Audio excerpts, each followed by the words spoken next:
আমি তো তোদের কষ্ট শুনতে পারি না। কত কষ্ট দিয়ে মেরেছে তোদেরকে, কত আঘাত করেছে, মানে মানে মানে মানে ক্ষত বিক্ষত করে দিয়েছে।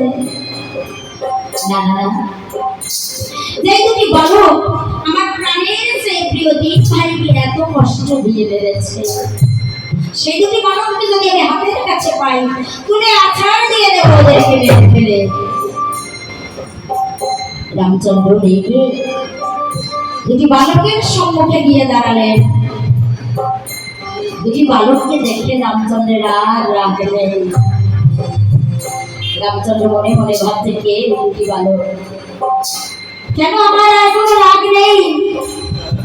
কেন মনে হচ্ছে এই দুটি বালক আমার অতি কেউ আপনজন? কেন মনে হচ্ছে এই দুটি বালককে যদি একটিবার মুখে জড়িয়ে ধরতে পারতাম, সমস্ত জ্বালা দূর হয়ে যেত, সমস্ত কষ্ট দূর হয়ে যেত। তাহলে তোরা কি আমার সন্তান? কেন এমন হচ্ছে আমার? জিজ্ঞাসা করি, ওদের পিতার কি নাম? যদি বলে তাহলে জানতে পারবো ওই দুটি বালক আমার সন্তান। দুটি বালককে জিজ্ঞাসা করলো, বালক যুবক, একটি সত্যি কথা বলো, তোমাদের পিতার কি নাম? দুটি বালক পরে কানাকানি, মায়ের নাম আমারে, পিতা বলে নাই। এই জঙ্গলে থাকি আমরা দুটি ভাই।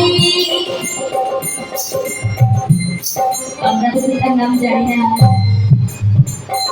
রামচন্দ্র বললেন, আমি অনুরোধ জানাচ্ছি, তোমার মা নিশ্চয় যাচ্ছে, সে জানে একটি বালক তার কাছে গিয়ে যেতে সময়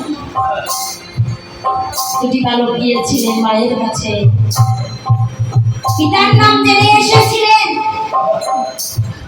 কিন্তু বলেনি রামচন্দ্রের কাছে। তাই বাধ্যতামূলক একদিকে লক্ষসীর সঙ্গে 13 জন মুনি ঋষি, অন্যদিকে রামচন্দ্রের সঙ্গে হাজার হাজার সেনাগণ, ওই বনের ভিতরে শুরু হয়েছিল রণ মানে যুদ্ধ।